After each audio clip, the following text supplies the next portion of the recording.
વસનારો આદિવાસી સમાજ એ સભ્યતામાંથી આપણે આવીએ છીએ. એ હું નથી કહેતો, એ ઇતિહાસકારો કહે છે. તમે જોઈ લો, તમે હડપ્પાની સંસ્કૃતિની વાત આવે એમાં આપણા અવશેષો મળે છે.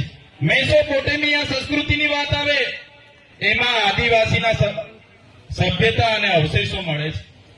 એ સભ્યતા અને એ સંસ્કૃતિ એ સમાજમાંથી આવીએ છે. ત્યારે જે લોકો આ વિસ્તારમાં અભયારણ્ય લઈને આવ્યા છે, જે લોકો આ વિસ્તારમાં સોલાર પ્રોજેક્ટ લઈને આવ્યા છે, ત્યારે અભયારણ્ય લાવનારા એ જંગલ ખાતા વાળાને પણ હું કહેવા માંગુ છું, આ જમીનો આદિ અનાદિ કાળથી વસનારા અમારા આદિવાસી પૂર્વજોની જમીનો છે. તમારું જંગલ ખાતું